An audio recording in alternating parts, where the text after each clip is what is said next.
सोचो, एक ऐसी दुनिया जहां बारिश, तूफान, गर्मी और ठंडक सब कुछ इंसान के कंट्रोल में हो, सिर्फ एक बटन से। लेकिन अगर यही कंट्रोल सिस्टम खुद दुश्मन बन जाए और आसमान से आग, बर्फ और तूफान बरसने लगे तो क्या होगा? आज हम बात करने वाले हैं जियोस्टॉर्म मूवी की, जहां एक सैटेलाइट सिस्टम पूरी दुनिया के मौसम को कंट्रोल करता है। सब कुछ बिल्कुल परफेक्ट चल रहा होता है, लेकिन एक छोटी सी साजिश पूरे प्लेनेट को तबाह करने वाली होती है। बस एक गलती और पूरी दुनिया खतरे में पड़ जाती है। तो क्या दुनिया इस कहर से बच पाएगी या इंसानियत का नामो निशान ही मिट जाएगा? यही जानेंगे आज इस वीडियो में। फिल्म की कहानी की शुरुआत साल 2019 से होती है, लेकिन ये कोई आम 2019 नहीं है। इस वक्त धरती का मौसम पूरी तरह से बेकाबू हो चुका होता है। कहीं भीषण तूफान, कहीं खतरनाक बाढ़ की वजह से लोग बह रहे हैं और कहीं भयानक सूखे के कारण लोग बिना पानी के तड़प तड़प कर मर रहे हैं। पूरी दुनिया तबाही के कगार पर खड़ी होती है। एक साथ करीब 20 लाख लोगों की जान चली जाती है। इसी डर के चलते दुनिया भर से 27 देश आपसी दुश्मनी भूलकर एक साथ आते हैं और एक टीम बनाते हैं। अब लड़ाई देश बचाने की नहीं, बल्कि पूरी इंसानियत को बचाने की होती है। सभी देश मिलकर एक बेहद एडवांस सैटेलाइट सिस्टम बनाते हैं, जिसका नाम डच बॉय है, जो धरती के मौसम और तापमान को कंट्रोल कर सकता है। इस सैटेलाइट की मदद से कई खतरनाक तूफानों को तबाही मचाने से पहले ही रोक लिया जाता है। धरती पर हो रहे वातावरण बदलावों को भी यह डच बॉय सैटेलाइट काबू कर लेता है। यह डच बॉय सैटेलाइट काफी बड़ा है और धरती के ऊपर चक्कर लगा रहा है। दुनिया भर के देशों के लिए छोटे छोटे सैटेलाइट्स ये भेजता है। इसके बाद कहानी में एंट्री होती है जैक की, वही साइंटिस्ट जिसने इस सैटेलाइट को बनाने में सबसे अहम भूमिका निभाई थी। जैक अमेरिका में एक बड़ी प्रेस कॉन्फ्रेंस के लिए बुलाया जाता है, लेकिन वहां उसका स्वागत तारीफों से नहीं बल्कि आरोपों से होता है, क्योंकि उसने कांड ही कुछ ऐसा किया था। मीटिंग में बैठे बड़े अधिकारी जैक पर आरोप लगाते हैं कि उसने उनकी अनुमति के बिना ही सैटेलाइट को एक्टिव कर दिया था। अब जैक अपनी सफाई में कहता है कि उसने ये सब सिर्फ इसलिए किया ताकि धरती पर आने वाले तूफानों को रोका जा सके। लेकिन जैक की कोई भी बात नहीं सुनी जाती। दरअसल ये सब यूएस गवर्नमेंट की एक चाल थी। वो लोग इस सैटेलाइट को पूरी तरह अपने कंट्रोल में लेना चाहते थे और इसीलिए जैक पर बेबुनियाद आरोप लगाए जाते हैं। उसे गलत साबित किया जाता है और उससे सैटेलाइट का पूरा कंट्रोल छीन लिया जाता है और कहा जाता है कि अब इस सैटेलाइट को यूएस सरकार अपने लोगों के साथ खुद चलाएगी। कॉन्फ्रेंस के बाद जैक की मुलाकात उसके भाई मैक्स से होती है, जो वहां पहले से मौजूद था। असल में पर्दे के पीछे जो कुछ भी हुआ था, उसके पीछे मैक्स का ही हाथ होता है। मैक्स अपने भाई की कामयाबी से जलता था और इसीलिए उसने अपने सगे भाई यानी जैक को धोखा दिया था। वो नहीं चाहता था कि पूरी दुनिया में सिर्फ जैक का ही नाम हो। जाते जाते मैक्स जैक को एक चौंकाने वाली बात बताता है कि अब उस सैटेलाइट का पूरा कंट्रोल उसके हाथ में है। ये बात सुनकर जैक को बहुत बुरा लगता है। इसके बाद फिल्म हमें सीधा 3 साल आगे ले जाती है। अब सीन होता है अफगानिस्तान के रेगिस्तान का, जहां कुछ सैनिक गश्त कर रहे होते हैं। सब कुछ अच्छे से चल रहा था, लेकिन अचानक वहां पर वातावरण में कुछ बदलाव होने लगता है। ठंड इतनी हो जाती है कि झुलसते हुए रेगिस्तान में बर्फ गिरने लगती है। तापमान इतनी तेजी से गिरता है कि लोगों को संभलने का मौका तक नहीं मिलता। देखते ही देखते सब कुछ बर्फ में जम जाता है। एक सोल्जर जमे हुए इंसान के हाथ को टच करता है तो उसका हाथ टूट जाता है। इस खौफनाक घटना की खबर कुछ ही घंटों में अमेरिका पहुंच जाती है।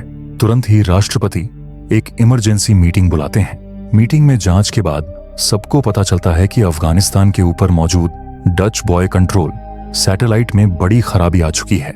इसी वजह से वहां का तापमान कंट्रोल से बाहर होकर माइनस में चला गया। सरकार के लोग कहते हैं कि हमें यह बात छुपानी चाहिए, लेकिन मैक्स कहता है कि हम डच बॉय को सुधार सकते हैं, जिसके लिए किसी काबिल इंसान की जरूरत होगी। स्थिति की गंभीरता को समझते हुए राष्ट्रपति मैक्स को आदेश देते हैं कि वो तुरंत काबिल इंसान को चुने और उसे स्पेस में भेजे, ताकि सैटेलाइट को जल्दी से जल्दी ठीक किया जा सके। मीटिंग खत्म होने के बाद सेक्रेटरी ऑफ स्टेट मैक्स से अलग से बात करता है और कहता है, इस मिशन के लिए अगर कोई सबसे सही इंसान है तो वो तुम्हारा भाई जैक है, क्योंकि इससे पहले भी जैक ऐसे कई खतरनाक मिशन को सफलतापूर्वक संभाल चुका है। इधर स्पेस में अफगानिस्तान वाली खराब सैटेलाइट को जांच के लिए अंदर लाया जाता है। वहीं मौजूद एक साइंटिस्ट चुपचाप उस सैटेलाइट में अपनी हार्ड ड्राइव लगाकर पूरा जरूरी डेटा अपने सिस्टम में ट्रांसफर कर लेता है। डेटा निकालने के बाद वो हार्ड ड्राइव को अपने डॉक्यूमेंट्स के साथ अपने लॉकर में सुरक्षित रख देता है। लेकिन जैसे ही वो दूसरे चेंबर की तरफ बढ़ता है, अचानक सारे दरवाजे अपने आप लॉक हो जाते हैं। अगले ही पल स्पेस स्टेशन के बाहर वाले दरवाजे खुल जाते हैं और वो स्पेस में फेंका जाता है। दूसरी तरफ मैक्स खुद अपने भाई जैक के पास फ्लोरिडा पहुंचता है। उसे जैक की बेटी वहां मिलती है जो अपने चाचा को गले मिलती है। वो जैक को बताता है कि मौसम कंट्रोल करने वाली सैटेलाइट उसके सिस्टम में गंभीर खराबी आ चुकी है और अब दुनिया को बचाने के लिए उसकी मदद जरूरी है। लेकिन जैक साफ मना कर देता है। वो कहता है कि जिसने उसे बेइज्जत करके नौकरी से निकाला अब वो उन्हीं लोगों के लिए काम नहीं करेगा। तभी मैक्स एक ऐसी बात बताता है जो जैक को अंदर तक हिला देती है कि सैटेलाइट की खराबी की वजह से अफगानिस्तान में कई बेगुनाह लोग अपनी जान गंवा चुके हैं। ये सुनते ही जैक का दिल पिघल जाता है और वो मदद के लिए हाँ बोल देता है। इसके बाद कहानी हमें हांगकांग ले जाती है। यहाँ हालात और भी ज्यादा खतरनाक हो चुके होते हैं। तापमान इतना बढ़ चुका है कि शहर में रहना तक मुश्किल हो गया है। हम यहाँ चैंग नाम के एक आदमी को देखते हैं जो रोजमर्रा का सामान लेने स्टोर आया होता है। वो जैसे ही अपनी गाड़ी की तरफ बढ़ता है तभी कुछ अंडे उसके हाथ से नीचे गिर जाते हैं। चैंग जब नीचे देखता है तो उसके पैरों तले जमीन खिसक जाती है क्योंकि जमीन इतनी तप चुकी होती है कि टूटे हुए अंडे वहीं पर ऑमलेट बन चुके होते हैं। अचानक उसके सामने धरती फटने लगती है। जमीन के अंदर से तेजी से उबलता हुआ लावा बाहर निकलने लगता है। चैंग बिना एक पल गंवाए जान बचाकर वहां से निकल पड़ता है। जैसे जैसे वो आगे बढ़ता है उसके पीछे रास्ते फटकर आग निकलती है। आसपास सब तहस नहस हो रहा है। जैसे तैसे वो शहर से थोड़ी दूर जाकर वो गाड़ी रोकता है और पीछे मुड़कर देखता है। उसकी आंखों के सामने पूरा हांगकांग शहर उबलते हुए लावा में डूब चुका होता है। अगले सीन में हमें वापस जैक के पास ले जाया जाता है। जैक स्पेस मिशन पर जाने की तैयारी कर रहा होता है लेकिन उसकी बेटी उसे जाने से रोक रही होती है। उसे डर होता है कि कहीं स्पेस में उसके डैड को कुछ हो ना जाए। जाते वक्त वो जैक से कहती है आपको वापस आना ही होगा। जैक अपनी बेटी को गले लगाकर वादा करता है कि वो हर हाल में वापस लौटेगा। इसके बाद जैक नासा हेडक्वार्टर की तरफ निकल पड़ता है। वहां पहुंचकर वो देखता है कि लगातार कई रॉकेट स्पेस की ओर भेजे जा रहे हैं। जैक भी उन्हीं में से एक रॉकेट में बैठता है और कुछ ही देर बाद रॉकेट जोरदार आवाज के साथ लॉन्च हो जाता है। जैक काफी खुश है क्योंकि इतने दिनों बाद वो फिर से अपने मनपसंद काम पर वापस आया है। उसे डच बॉय सैटेलाइट दिखाई देती है जिसे देखकर वो बेहद खुश हो जाता है। थोड़ी देर बाद जैक का रॉकेट सीधे उस सैटेलाइट के अंदर लैंड कर जाता है। वहीं उसकी मुलाकात एक जर्मन साइंटिस्ट से होती है जो पूरे स्टेशन को कंट्रोल कर रही होती है। जैक अंदर कदम रखते ही सैटेलाइट से आ रही अजीब सी आवाजों को सुन लेता है और तुरंत कहता है कि सिर्फ एक नहीं लगभग पूरी सैटेलाइट सिस्टम में गड़बड़ी है और अगर देर हुई तो हालात और बिगड़ सकते हैं। इसके बाद जैक वहां मौजूद बाकी क्रू मेंबर्स से मिलता है। हर कोई अपने अपने फील्ड का एक्सपर्ट होता है। उधर उसी रात जैक के भाई मैक्स के पास एक कॉल आता है। फोन दूसरी तरफ से हांगकांग से चैंग का होता है। चैंग मैक्स को बताता है कि हांगकांग में जो तबाही हुई वो किसी पाइप फटने या लोकल प्रॉब्लम की वजह से नहीं थी। उसके हिसाब से ये सब डच बॉय सैटेलाइट की खराबी का नतीजा है। वो कहता है कि उसने कई बार हांगकांग वाले सैटेलाइट से डच बॉय को कनेक्ट करने की कोशिश की लेकिन हर बार सिस्टम फेलियर दिखाता रहा। आखिर में चैंग एक चौंकाने वाली बात कहता है कि उसे शक है कि यह सब जानबूझकर किया जा रहा है और शायद मैक्स की ही कंपनी के कुछ लोग पूरी दुनिया को तबाह करना चाहते हैं। ये सुनते ही मैक्स के चेहरे के भाव बदल जाते हैं। थोड़ी ही देर में जिस जगह वो बैठा था वहां कुछ संदिग्ध लोग पहुंच जाते हैं लेकिन उनके अंदर आने से पहले ही चैंग चुपचाप निकलकर दूसरे कमरे में छुप जाता है। अगले दिन कहानी वापस मैक्स के पास आती है। मैक्स अपने ऑफिस में काम करने वाली लड़की के पास वो हार्ड ड्राइव लेकर आता है जिसे स्पेस स्टेशन से निकाला गया था। जब वो लड़की उस हार्ड ड्राइव की मदद से अफगानिस्तान वाली सैटेलाइट का डेटा निकालने की कोशिश करती है तो हैरान रह जाती है क्योंकि सिस्टम में कुछ भी ओपन नहीं होता। जांच करने पर पता चलता है कि उस सैटेलाइट को किसी ने पूरी तरह लॉक कर दिया है, यानी अब उसका एक्सेस सरकार या कंपनी किसी के पास भी नहीं है। ये सुनते ही मैक्स को समझ आ जाता है कि मामला सिर्फ टेक्निकल खराबी का नहीं है। वो तुरंत स्पेस में मौजूद जैक से संपर्क करता है। मैक्स जैक को साफ साफ बता देता है कि सैटेलाइट के साथ जो कुछ भी हो रहा है वो कोई टेक्निकल डिफेक्ट नहीं है बल्कि ये सब जानबूझकर किया गया है। पृथ्वी पर जो भी घटनाएं घटी हैं वो कोई प्राकृतिक आपदा नहीं थी, ये सब किसी की सोची समझी चाल थी। जैक को पहले से ही शक था लेकिन अब उसका शक पूरे यकीन में बदल चुका होता है। कॉल खत्म करते वक्त मैक्स जैक को सख्त चेतावनी देता है कि अब तुम जो भी कदम उठाओगे उसकी जानकारी मुझे पहले देनी होगी। इसके बाद हम देखते हैं कि अफगानिस्तान वाली सैटेलाइट को फिर से उसकी जगह पर भेजा जा रहा होता है। जैक और उसकी टीम भी वहां मौजूद होती है लेकिन तभी जिस मशीन ने सैटेलाइट को पकड़ा हुआ होता है वो अचानक पूरी तरह आउट ऑफ कंट्रोल हो जाती है, मशीन के टुकड़े हो जाते हैं। इस हादसे में वो सैटेलाइट पूरी तरह बर्बाद हो जाती है। अब उसे दोबारा ठीक करने के लिए भेज दिया जाता है। तभी जैक और उसकी टीम को याद आता है कि जिस टेक्निकल गड़बड़ी में उनका एक साथी मारा गया था, उसके साथ अफगानिस्तान की सारी हार्ड ड्राइव भी खत्म हो गई थी। लेकिन तभी उन्हें स्पेस में एक अजीब चीज दिखती है, मानो एक हार्ड ड्राइव जो उनकी सैटेलाइट के बाहरी हिस्से में फंसी हुई होती है। जैक और जर्मन साइंटिस्ट उस ड्राइव को निकालने के लिए स्पेस के बाहर निकलते हैं। जैक किसी तरह उस हार्ड ड्राइव को सैटेलाइट से अलग कर लेता है, लेकिन वापस लौटते वक्त उसका स्पेस सूट अचानक आउट ऑफ कंट्रोल हो जाता है। जैक तेजी से स्पेस की गहराइयों की तरफ खींचने लगता है। कंट्रोल रूम से उसे संभलने के आदेश दिए जाते हैं, लेकिन परिस्थिति आउट ऑफ कंट्रोल हो गई है। आखिरी छोर पर पहुंचकर वो किसी तरह एक वायर पकड़ लेता है, जिसकी वजह से उसकी जान बच जाती है। अंदर वापस आने के बाद जैक जर्मन साइंटिस्ट को दिखाता है कि उसने उस डिवाइस से हार्ड ड्राइव निकाल ली है। तभी वहां बाकी क्रू मेंबर्स भी आ जाते हैं, लेकिन जैक किसी को भी हार्ड ड्राइव के बारे में कुछ नहीं बताता। वो जर्मन साइंटिस्ट से कहता है कि किसी ने जानबूझकर उसकी जान लेने की कोशिश की थी ताकि वो इस हार्ड ड्राइव से सच्चाई तक न पहुंच सकें। जब वो हार्ड ड्राइव का डेटा चेक करते हैं तो एक चौंकाने वाला सच सामने आता है कि किसी ने जानबूझकर अफगानिस्तान वाली सैटेलाइट के कोड्स बदल दिए थे। जैक काफी देर तक डेटा खंगालता रहता है। बहुत ढूंढने के बाद उसे ज़्यूस नाम की एक अनजान फाइल मिलती है, लेकिन वो उसे खोल नहीं पाता क्योंकि उस पर लॉगिन आईडी और पासवर्ड लगा होता है। इधर धरती पर मैक्स चैंग से मिलने के लिए एक जगह इंतजार कर रहा होता है। थोड़ी ही देर में चैंग वहां पहुंचता है, लेकिन जैसे ही वो रोड क्रॉस करने लगता है, अचानक एक आदमी उसे तेज रफ्तार से आ रही गाड़ी के सामने धक्का दे देता है। मरने से ठीक पहले वो सिर्फ एक नाम लेता है, ज्यूस। ये हादसा मैक्स को अंदर तक हिला देता है। इसके बाद मैक्स तुरंत स्पेस में मौजूद जैक से संपर्क करता है। इसी बीच जैक कुछ अजीब शब्द बड़बड़ाने लगता है, जैसे डिस्ट्रॉय, प्लान, गवर्नमेंट और जूद।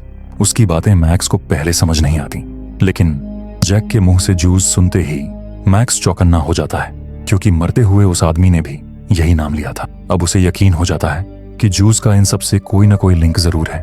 वो समझ जाता है कि जैक उसे कोड वर्ड्स में कोई जरूरी मैसेज देने की कोशिश कर रहा है, जानबूझकर, ताकि कोई और उनकी बात समझ ना सके। मैक्स दोबारा अपनी टेक एक्सपर्ट दोस्त के पास जाता है और उससे जूस की फाइल निकालने को कहता है, लेकिन वो बताती है कि उन फाइल्स को ओपन करने के लिए एक खास लॉगिन आईडी चाहिए। मैक्स ध्यान से जैक की बातों को डिकोड करता है और तब उसे पता चलता है कि इस साजिश में गवर्नमेंट का ही कोई बड़ा अधिकारी शामिल है। जूस फाइल खोलने के लिए मैक्स अपनी गर्लफ्रेंड की मदद लेता है। उसकी गर्लफ्रेंड एक सीक्रेट सर्विस ऑफिसर थी जो प्रेसिडेंट की सिक्योरिटी टीम में काम करती थी। उसके लिए लॉगिन आईडी और पासवर्ड लाना बाएं हाथ का खेल था। दरअसल पहले तो वो साफ मना कर देती है, लेकिन मैक्स के बार बार समझाने पर आखिरकार वो आईडी देने के लिए तैयार हो जाती है। उधर स्पेस में जैक और जर्मन साइंटिस्ट उस दिन की फुटेज देखते हैं। फुटेज में साफ दिखता है कि वो साइंटिस्ट चुपचाप कुछ अहम डेटा अपनी हार्ड ड्राइव में डाल रहा था। यह देखकर जैक को समझ आ जाता है कि उस साइंटिस्ट को किसी बड़े राज का पता चल गया था और इसी वजह से उसे जान से मार दिया गया। फुटेज में यह भी दिखता है कि वो साइंटिस्ट हार्ड ड्राइव लेकर लॉकर रूम में गया था। जैक तुरंत वहां पहुंचता है, लेकिन तभी पीछे से एक सिक्योरिटी ऑफिसर उस पर गन तान देता है। हालांकि ये ऑफिसर गद्दारों में शामिल नहीं होता। वो जैक को उस साइंटिस्ट की कुछ फाइल्स दिखाता है जिनमें वही हार्ड ड्राइव भी होती है। जब जैक और जर्मन साइंटिस्ट उस ड्राइव का डेटा चेक करते हैं तो एक खतरनाक सच सामने आता है कि किसी ने पूरे सैटेलाइट नेटवर्क में वायरस डाल दिया है।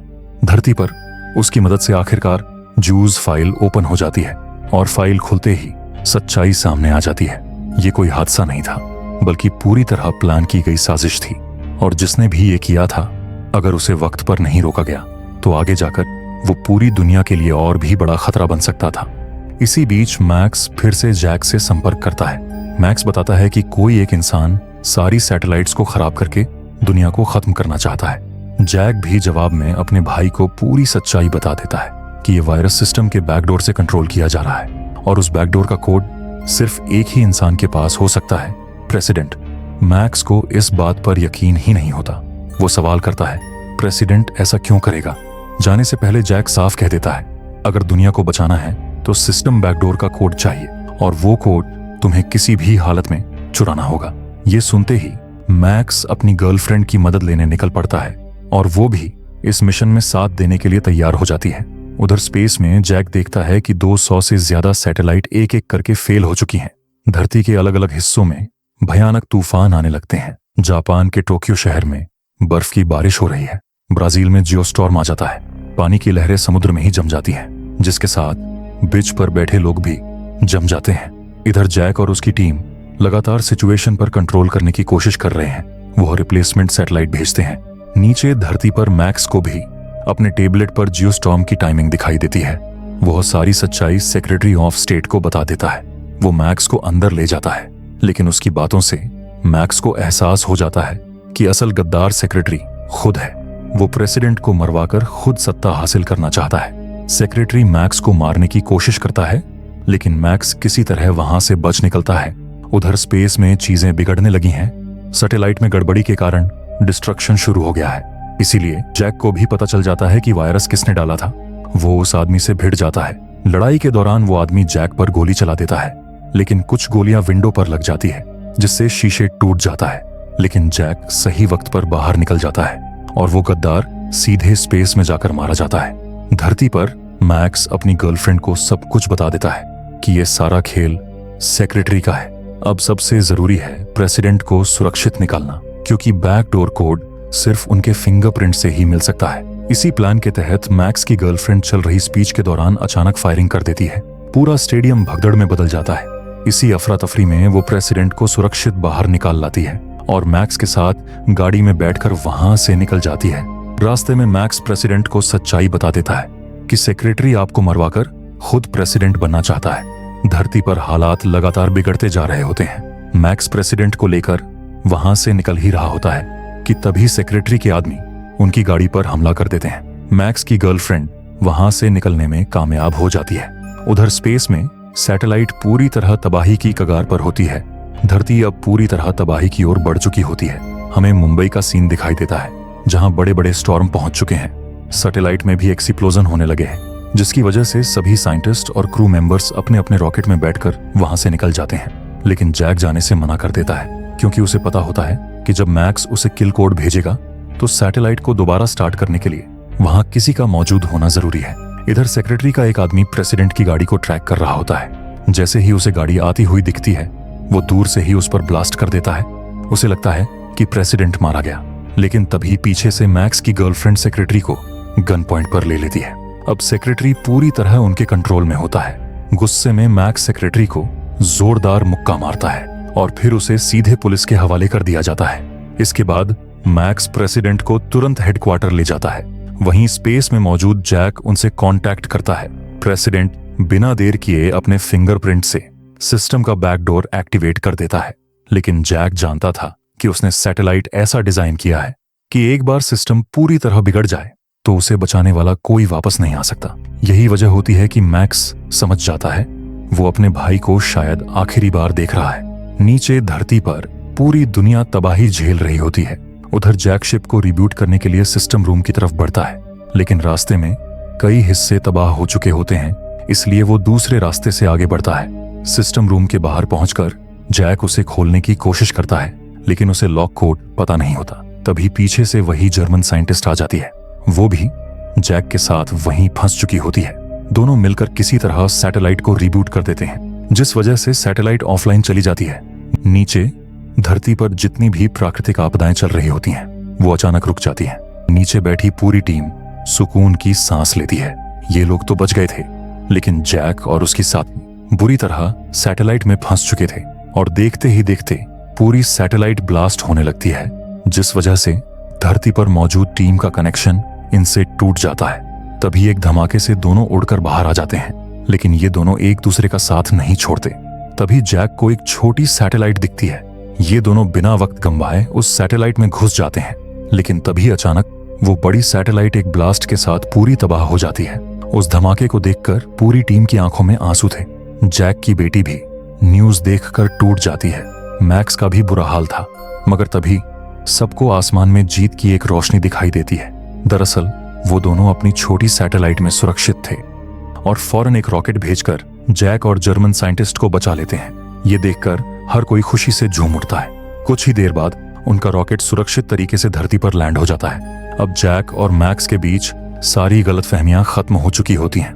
दोनों भाई एक दूसरे के और करीब आ जाते हैं। इसके बाद हमें कुछ वक्त आगे का सीन दिखाया जाता है, जहां जैक, मैक्स और जैक की बेटी तीनों साथ बैठकर फिशिंग कर रहे होते हैं। तभी पता चलता है कि जैक एक हफ्ते बाद फिर से स्पेस में जाने वाला है। इस बार इंसानों ने पहले से भी ज्यादा सेफ और पावरफुल सैटेलाइट तैयार कर ली है, यानी अब इंसान अपनी ही बनाई तबाही से कुछ तो सीख चुका है। तो दोस्तों, आज की इस मूवी की कहानी यहीं समाप्त होती है। अगर आपको यह वीडियो पसंद आया हो तो स्क्रीन पर दिखाई दे रहे ये दोनों वीडियो भी आप जरूर देखें।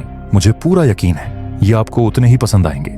आप इनमें से किसी भी वीडियो पर क्लिक कर सकते हैं। और जाने से पहले वीडियो को लाइक करें और चैनल को सब्सक्राइब करना बिल्कुल न भूलें, क्योंकि हम इसी तरह की खौफनाक और दिलचस्प मूवीज की बेहतरीन एक्सप्लेनेशन आपके लिए लगातार लाते रहते हैं। साथ ही कमेंट करके जरूर बताइए कि आप अगली किस मूवी की एक्सप्लेनेशन देखना चाहते हैं।